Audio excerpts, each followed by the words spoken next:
A very good morning and welcome to Morning Breeze on Kwararafa Television, reaching you live from Jalingo, Taraba State.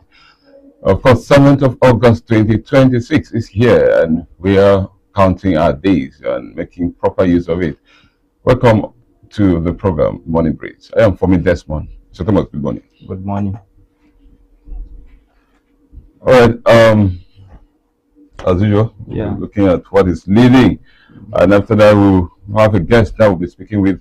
So the program is packed program for your good time. You know, it's Friday and weekend, which always gives you that opportunity to look at what has happened within the week and see how you balance it up, have some rest, and align some of the things that you were not able to get right. So we'll get started with what is leading on.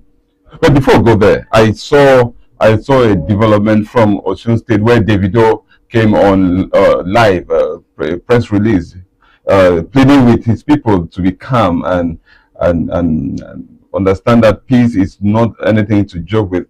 And he also played with Hope Ozodima that in a way there's a relationship between Osun State and I think Anambra or is it Enugu? Sorry, yeah, that there's a relationship because his wife is from that state, and what is happening because you know Hope Ozodima is actually campaigning for the APC candidate, and a lot of words are coming from that angle. And I say, no, I'm your in-law, so whatever thing that is happening, also consider that we have a relationship. So whatever thing that is playing out there as politics should be politics, but it should not be to the detriment of having a kind of crisis that will lead to separation between these two people. So I think it's a good one as someone like him, an influential person, talking about Davido, coming out clearly to plead with his people. You know, Osun State has actually been facing a lot of challenges lately because of the election that will be coming. I think 8 days from today,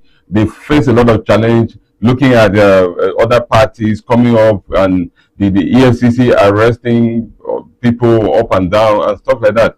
So it has happened there, and a lot of tension from the youth supporters of Adeleke. They have also been trying to prove their points, but Davido in his wisdom decided to have a press release where he was pleading with the youth to be peace abiding ones. They should not go against the law, and he also pleading that whatever thing that's going to happen, it should go peacefully, and he assured his uncle that nothing will happen. Calm down. But Hope Ozodima has come back again. I saw a leading disturbing one. He came back to say, be ready to sign your uncle to be one of your dancers in your band, something like that. So after he loses his election on 15th of August. So that's the politics out there. But we have much to talk about on the show. Let's move straight to what we have on the Punch. The Punch newspaper is leading with EFCC boss faces public fury as Tinubu reverses order. We have a few reactions here saying that President distances itself from EFCC Osun account freeze. Says, I'm deeply embarrassed. Then we have these two NBA lawyers, others back Tinubu for condemning account freeze ahead of August 15th poll. We have apologies to Tinubu Oyetola over frozen account allegations. APC tells Adeleke. So this is coming. Yesterday we revealed that Osun State government account was freezed, and looking at the time and what is happening, we said it shouldn't have played out that time because looking at the time that action took place, you understand with me that there are a lot of stories and there are a lot of questions that will be coming from that angle. So, Mr. Thomas, this is a development of our discussion yesterday. What do you bring out of this? Well, it's funny to me to see how they are so bent in taking over Osun State. Yes, I do know that every penny counts, and in politics, every state counts. But there are levels to which you can do this thing with high level of decorum, right? Sometimes they do this thing behind closed door, and when it backfire, then the presidency will salvage itself and give some sort of directive, pretending as if they are unaware of what is happening. Oh, come on. Why should the EFCC go ahead and freeze the account of a state? And that same account is the account they use for payment of salaries, others. It's the same account that federal allocation goes into. So, and like I said yesterday, when Ekiti had their own election, there was nothing like the way it is happening now in Osun. Was it because Ekiti belongs to the APC? These are questions that will be coming up now. And if we were even in a decent country, should someone like Hope Uzodinma be the governor? You know how he became the governor. He was the fourth in the election. But the Supreme Court played its own magic and its own arithmetic and gave him. So this is the kind of impunity we see in Nigeria. And this is what we call out every day as people that we are affected. That look, a game of politics is not do or die. At the end of the day, it's for one person to lead the country or the state to where it should be. So now the president is giving order to EFCC. He's clearly telling you indirectly that they owe this EFCC. Am I right? That they owe the EFCC. Otherwise, what is the whole stuff all about? So it's unfortunate, and I'm going to tell you that Osun election is going to be a tough one in the coming days. Because EFCC, APC, in fact, they have the seats in it. The APC are hell-bent to see that they take over the state from Adeleke. You know, Adeleke won the election against the incumbent governor at the time. So that was some sort of, maybe they are coming for vengeance or whatsoever to prove a point. But the body language from the last month to this time has really proven that if Adeleke and his people did not stand their own ground, I'm sorry, their days are numbered in that government house. And they tell you these days that you should go to court. Jonathan say if they say you should go to court, maybe the judge is one of their uncles. So don't waste your time to go to the court. Waste your time and resources. Once they defeat you with their own manipulations, just calm down and go home and sleep. But it's unfortunate. This is not what we expect in our democracy. We are getting to 30 years after the return of from the military rule, and we are not getting any better. And it's not really good for us as a nation. That's right. All right, let's see how it plays out. But all we want to say, or what we're saying here, is that the right thing must be done. We must make sure that we do the right thing, because people are watching us. People are watching us, not just Nigerians. International bodies are also saying. So we should respect democracy. Our institutions should be respected. And they should also do their best. Because, just like you said, there was supposed to be an order. Because according to the claims, no court order. No court order. AFCC, that they've been monitoring. EFCC just woke up from nowhere and freeze the account. Since March, something has been going on. But they did not freeze River State account. You remember? So there are a lot of questions and answers that are actually coming up from that angle. They are very funny, honestly. But let's see how it turns out to be, because with this development now, the governor still have his way to their account. So let's see how. Have they defreezed it? They should. They only gave orders, so the account has not been defreezed yet. All right, let's move forward and see what we have on Nigerian Tribune. It's also leading with something that we have been following. We've tried to avoid this story as much as we could, but it's still bouncing back to our table, and we don't have any option that to just go straight to it. ICPC uncovers 2 more fake agencies in PFIPC probe. Now we have the submissions. Submit interim reports, recommend Adeyemi's persecution, identify collaborators in SGF office, Accountant General's office, Budget office, NITDA, that's NITDA. Then says no funds approved, appointment letter forged. You remember recently it came out that the signature that appeared on the letters from this very PFIPC was forged, not Badamila's signature, and this was presented by head of service in a sitting with the committee that was set from the house to check what is happening. And she came out clearly to say the signature that appears on that letter is not aligned with the one that is supposed to be signed by Badamila. And now we are seeing another set of story coming up that two more fake agencies have been uncovered again. So just like we've been saying, it will not go well if Adeyemi becomes a victim. I know my colleague here has always been pushing that at the end of the day, Adeyemi, this man will just maybe face it. But I know rational thinking Nigerians will not feel okay that this man is going down alone, because look at the offices that are being affected and see other things being uncovered again. Mr. Thomas, let's talk about this. We can't run away from this story. I did told you that this was a concluded case. They are just timing. There was no way Adeyemi is going to escape this. At the arrangement they had initially, we don't know what played out, but there is Adeyemi's case was not a hidden one. He was attending, having diplomatic meetings in public, giving press releases. Yes, and he was at the Federal Secretariat. So I don't know whether within these 2 years, some sort of maybe he closed their eyes with juju that they could not see him. You understand? So it's not as if like these new agencies they say they have discovered. This one have been on a low key. People may not know them. But Adeyemi's case wasn't a hidden case. It's something that they would have seen it very quickly. You understand? But like I said, Adeyemi is going down alone. And you can see that in all the areas that are supposed to even give him listening ear, they are not doing that. They invited people to the National Assembly for questioning. In Adeyemi's case, they say he need administrative clearance. Which administrative clearance? The same administration. Where will you call it? That is frustrating him.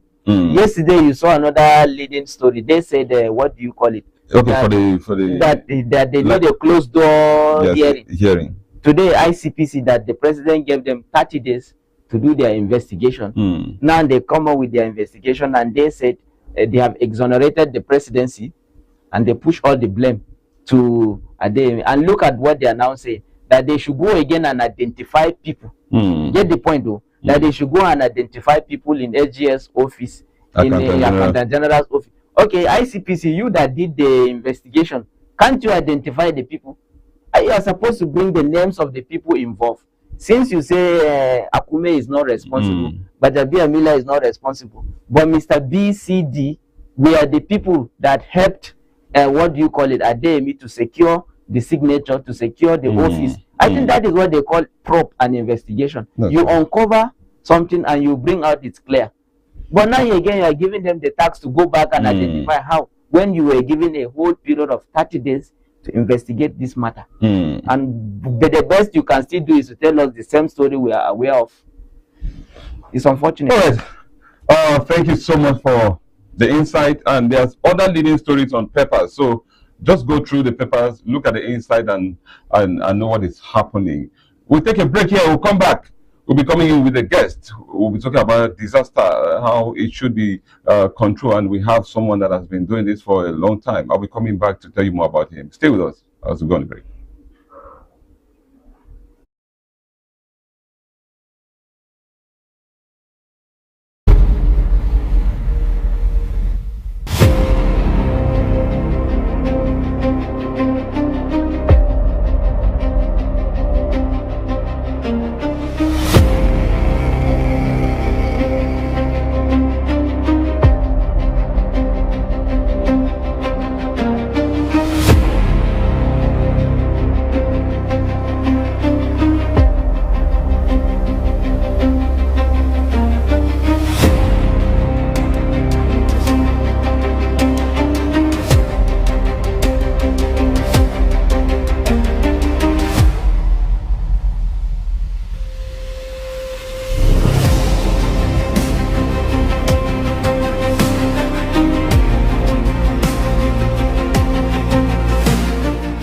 This is Kwararafa Television.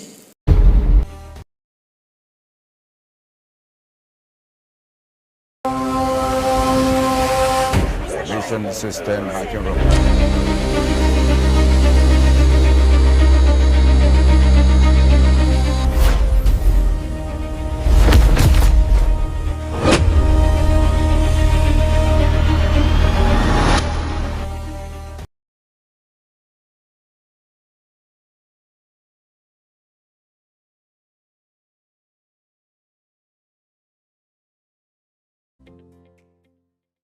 In a world where information inspires change, growth, peace, and development, Kwararafa TV is proud to be your trusted source. Our goal is simple: to promote development through the power of information. We are live 24/7, bringing you the latest news from within and beyond our state. From newspaper reviews and expert analysis to entertainment updates, talk shows, and uplifting religious programs, there is always something for everyone. Need coverage for live event, news story, or well-crafted documentary or jingle? We've got you covered with top-notch service every time. Stay connected with us on YouTube, Facebook, TikTok, and X, or visit our website at www.kwararafatv.tv. You can also find us on your free-to-air decoder or tune in on frequency of 12589. This is Kwararafa TV, amplifying voices and driving progress.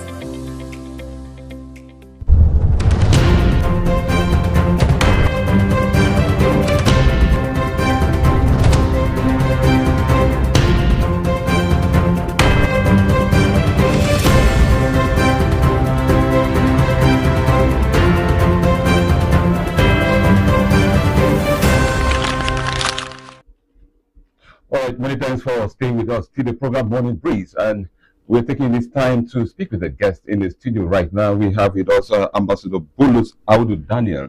He is the Executive Director of DFIL Peace and Community Development Initiative, Jalingo, Taraba State. We'll be looking closely at the topic of disaster management and activities of DFIL Peace Initiative. Good to have you on the show. Thank you very much. Yes, sir. It's a pleasure being in your studio for the first time and talk about the critical issues in our community. Thank you. All right, we have two things to look at. Let's start with disaster management. Let's start from there before we go into the DFIL initiative. Now, to begin with, what are the key steps involved in disaster preparedness and planning with focus on flood disaster? Thank you. Flood disaster is one of the natural disaster we have, more especially in Taraba State, because of people.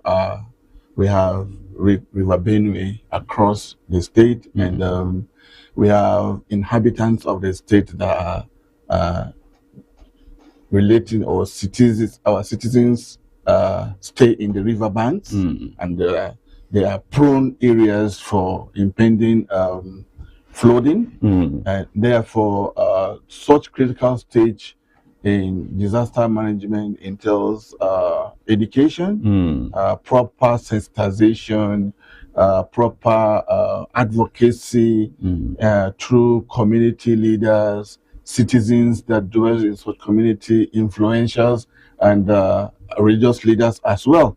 So therefore, education is one of the key things in one of the steps that to prevent the reoccurrence or protections of life and properties when this occur. It is not something that you can avert because it is a natural disaster. That's right. Therefore, for you to be very effective, you need to educate, you need to train some of these young person on early warning signs of impending flood, so that once it comes, it will not take the people unaware, because already there is education, there is sensitization, and there are advocacies. At the advocacy levels, you talk about stakeholders of such communities dwelling around the riverine areas, where you bring them together, you have dialogue. You educate them on the impending risk of flooding, of the impending flooding, looking at the Mnet and SEMA communications of impending flood or impending raining patterns of each of the year. Therefore, you have first with stakeholders, meaning the chiefs of such communities, the religious leaders, That's right. the youth groups, the women groups, and such. You bring them together, educate them so that they can in turn educate the citizens on the impending dangers ahead, more especially in our communities in Taraba State. You see, in Karelamido, in Adokola, in Gasol, in Wukari, Ibi, Saldana, and other local governments that are prone areas have been mapped as prone areas of impending flooding. And therefore, you need to go out to sensitize these communities on the need for people to go into the higher lands so that when flood come, it will not destroy their properties as well as lives, because already they have been informed. That's right. Yes. No, I wanted to balance this discussion with practical measures, looking at the engagement with the community leaders, religious leaders, the youth and the women group. Yeah. What has the result been like? And you mentioned earlier that these are natural things that occur. So how has it been compared to earlier, maybe years back, and now? How has it been? The intervention, has it yielded results? Sure. You see, before now, there are no proper education and sensitization to such prone areas. But as we speak, NGOs like ours, the DFI Peace and Community Development Initiative, and other NGOs have taken upon themselves to be part of these activities, where we go out to various communities lying within the riverine areas to educate them and to sensitize them. And it has drastically reduced, you understand? It has drastically reduced by way of educating these folks in such riverine areas. And the impending flooding, once it comes, you understand, they are well prepared already. Some of them will even evacuate their houses to go into the interland. You understand, the higher land, so that it will be a safer zone for them until when the flood have subsided. So this has been very remarkable. We have achieved so much result in the past 4 years now. Once it happens, it only affects mostly the farmlands and some houses very close, within a close perimeter of the riverine area, the riverine banks. Those houses will also be affected. But lives have already been saved because there are proper sensitization and advocacy to such communities before the dangers occur. And also we educate boat owners and boat operators who are using the riverine areas as source of livelihood, carrying passengers from across and across to the other side. We also educate them, and we also sensitize them on the need for alert. Don't carry overload passengers. Ensure that your passengers have life jackets. Ensure that you don't engage in commercial activities in the night, because you may not know when this flood will now come, and stuff like that. But it has really made an impact in the community and has reduced the risk of boat capsize and what have you, due to our activities in the riverine areas. All right, before we go on a break, I would like you to put this together. Well, let's look at, having this massive result coming in, definitely will have few challenges. Yeah, definitely. Now, I want you to marry the two, the challenges and how government has also been intervening. To see, because we've seen a lot of intervention coming from NGOs and stuff like that. So balance it up from the challenges and how it has been addressed in most cases. Take us through that. I must be frank that government is trying, and the reason for non-governmental organization is to bridge the gap. That's right. so that we can be able to partner with government to achieve some certain results. Government cannot do all alone. That's right. And that is why we, as passionate humanitarian activists, registered our organizations to be able to meet the plight of the people where government cannot be able to reach out. So NGOs and government are partnership in business. Therefore, our NGO have collaborated with NEMA, with SEMA, with waterways, with fire service, with Red Cross, to go out to the society and to be able to give our little contribution. That's right. In educating and equipping our communities and our citizens that dwell within the riverine areas.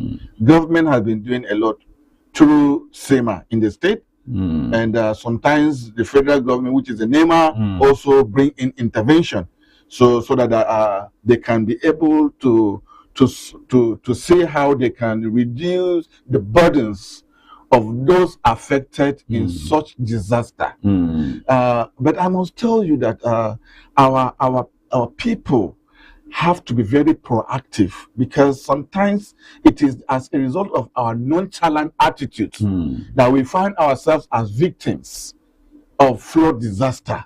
Why? Because there is enough information through sensitization and advocacy to such riverine communities.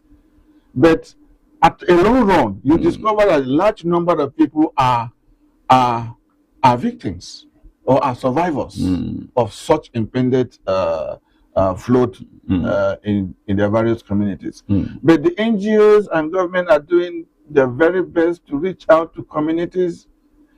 Sometimes we take 4 or 5 days. We sail from Karilamido, that is from Jen, down. We'll go to Jen, we'll go to Wada, we'll go to Jempeta, we'll go to Bandawa, we'll go to all those axes within the river banks in order to sensitize and educate these citizens. Because most of them are living by the mercy of God within the prone areas. And therefore we felt, because we are passionate about humanitarian services, we have to go to such interlocks, into such interior, to be able to educate these young people and old people, women and children who are most vulnerable, who are the target of such information. And therefore, we all take our times to ensure that we do. But most of our challenges are funding. As we all know, the NGOs need partners to fund our activities.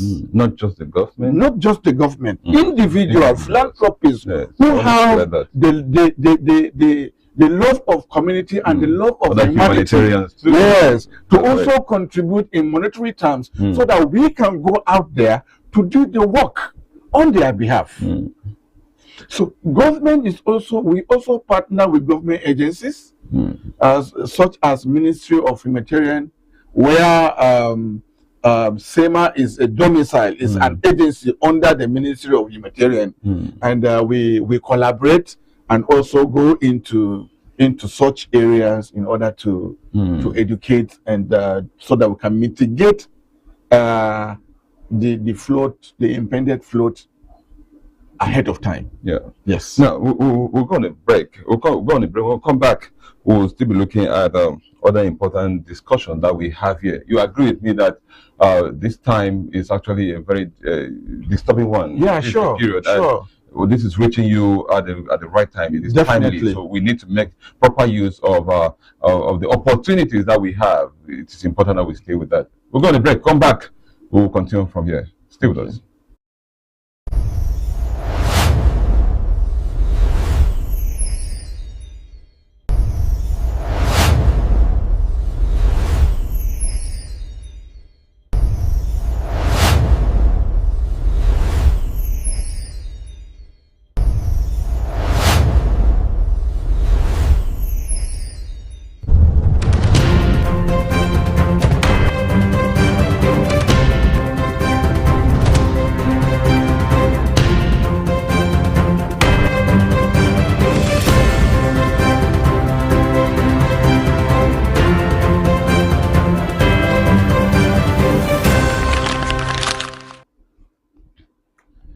thank you so much for staying with us. The program Money Breeze, and live in the studio we have Ambassador Bulus Audu Daniel, and he's giving us deep knowledge on how disaster management should be, and we'll also be looking at the Field Peace Initiative, what it is and what they've been doing. So let's go straight to this part of it now. Tell us more about the Field Peace Initiative. What is it, and what are their mandates? What do you do?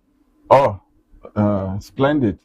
DFI Peace and Community Development Initiative is a non-governmental organization registered in Nigeria through the Corporate Affairs Commission with a core thematic mandate of peace building and conflict resolution, community development, disaster management, education, health, and livelihood. These are our core thematic areas, and as well good governance.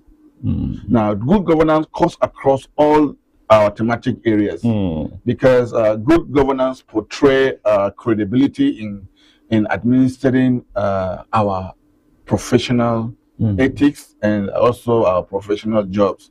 So therefore, this is our core mandate, more especially as you see DFI Peace.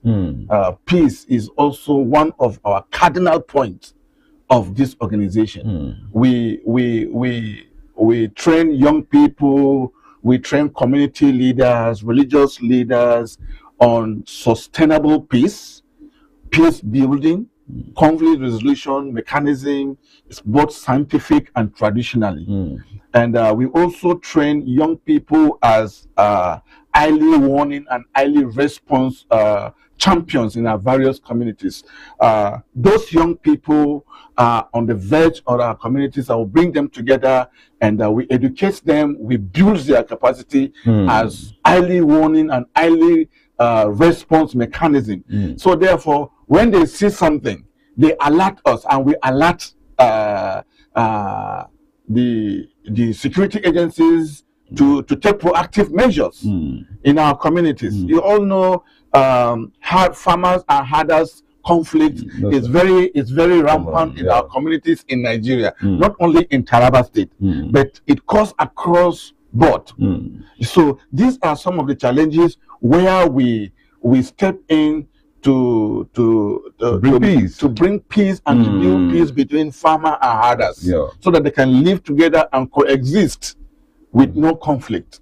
We sit down on a round table, we have dialogue, and we build their capacity as well to also promote sustainable peace to other farmers and to other herders. No, let me anchor this point. I have interest with the part of the name peace. Just like you mentioned as the cardinal area that your focus is.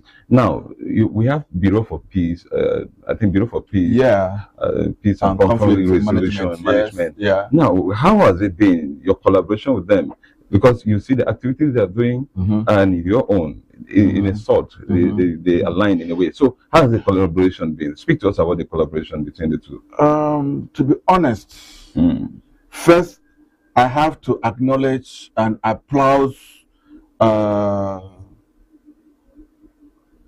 our executive governor, Kefas Abu, for using the parliament, which is the Taraba State House of Assembly, to bring in this commission. And we also want to thank him for his wisdom to bring in Reverend Solomon Innocent as the chair of this Peace Commission. And Peace Commission is doing a very great deals in the state. And we as NGOs working in areas of peace building, we come up together to support the work of the Peace Commission in Taraba State. Because there is no government, there is no society, there is no family, there is no individual that will strive without peace. Now, peace is a panacea for community at all levels, for societal progress and development. If you take away peace, we will not be able to sit down in this studio to be doing what we are doing. That's And it's because of the presence of peace that we enjoy, relative peace, that we were having this discussion in this studio. If not, we will all be running helter-skelter to save our lives because there is no peace. We want to thank His Excellency again for bringing in this institution. And we are collaborating with this institution to advocate for peace, to promote peace, and to also be an agent of peace in our communities, so that we bring every conflicting communities and institutions in one table through dialogue, so that we can sustain this peace, and we can have this peace, so that we can be able to leverage on this peace to carry out our works on our daily lives. Thank you. Now, let's balance it up as we're almost running to the end of the program. Now, let's look at your initiative is actually aligned with communicating with the people. Yeah, sure. And you've been doing that already. Very well. Are there other programs lined up for this? Because we are talking about sustainability. Are there other programs that you have in mind or you're planning to see that you engage people more? Talking about proactiveness and on issues. DV Peace and Community Development Initiative have lines of activities, and our next forthcoming activities is International Day of Peace, Peace Day. It is a global event in the entire globe. On the 21st of each September, the whole world celebrate International Day of Peace, where there's going to be a ceasefire for every conflicting society around the world.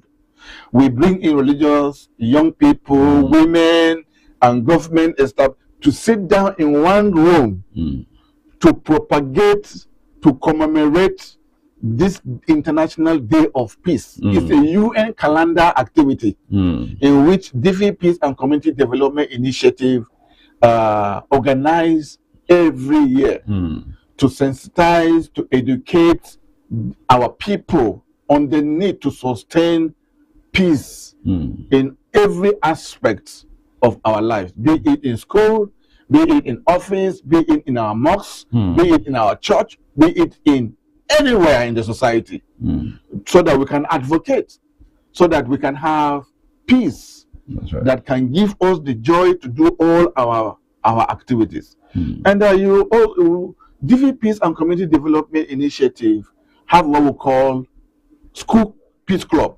We have visited a lot of schools, educate young people, and create a club for peace in that school, so that whenever there is a breach of peace, those champions, those guys that we build their capacity, they can step in and call for dialogue among themselves, among students. And when you go to communities, we have community peace clubs as well. They are community champions that we have built their skills in peace building and conflict resolution, both scientific and traditionally, and they are doing extremely well. Okay. Now, to have this as your last line on the show, what's your message to Tarabans? My message is for all Tarabans is to sustain peace, to advocate for peace, and also to join DV Peace and Community Development Initiative as partners and volunteers, so that we can all join our hands together to sustain this peace. Now, we also need partners, individuals who can fund our activities to go out there. We cannot wait for our donors from the US, from Asia, or from other parts of the world to fund our activities. But we are also looking for passionate leaders, politicians, autocrats, government civil servants to please come and drop their resources and entrust their resources into DV Peace, so that we can be able to go go out there and sustain sustainable peace so that we can have community free of rancor. Thank you. All right, many thanks, Ambassador Bulus. I would thank you so much for your time on the show. All right, we'll be going on a quick break. We'll come back. MC Last B will be giving you entertainment news. Stay with us.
This is Kwararafa Television.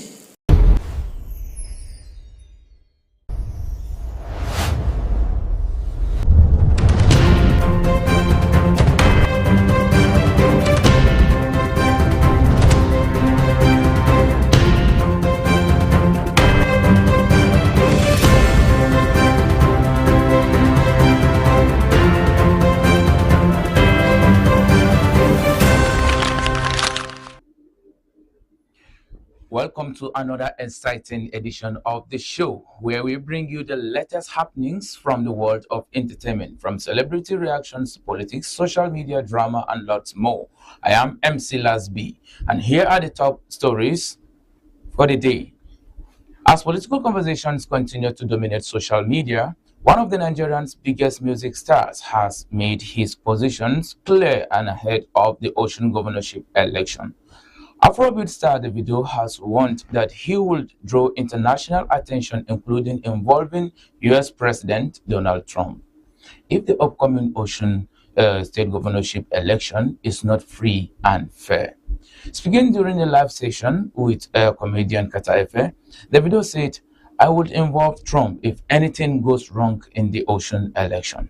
He stressed that he would not stay silent if there were any alleged electoral irregularities. The singer has been actively supporting his uncle, Governor Ademola Adeleke, who is seeking a second term in office. You know, public figures can use their influence to advocate for transparency and accountability.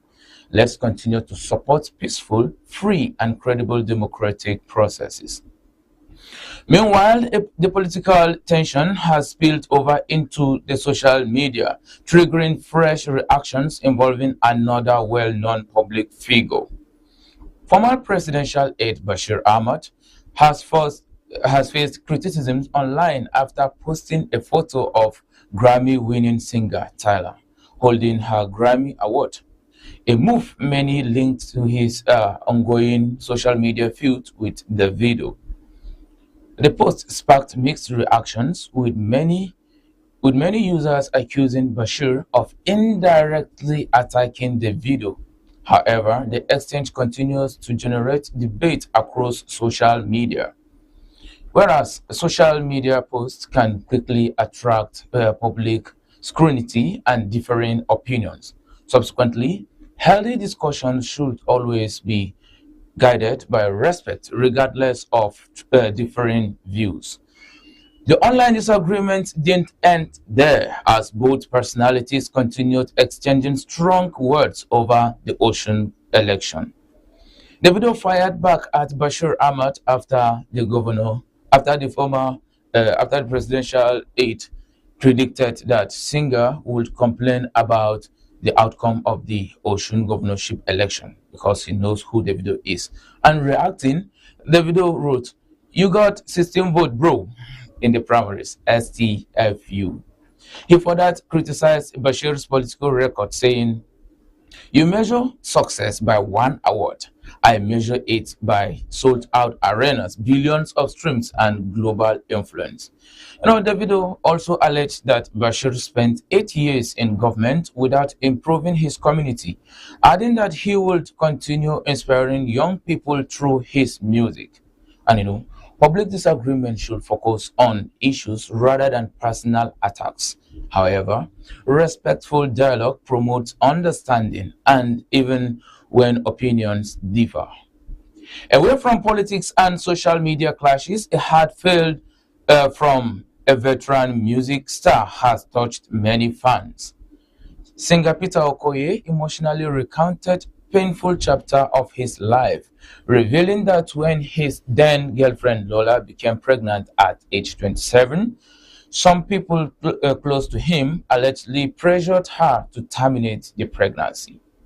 Peter recalled announcing the pregnancy himself during a Sound City award after receiving an award, saying, "Lastly, I dedicated it to the mother of my unborn child."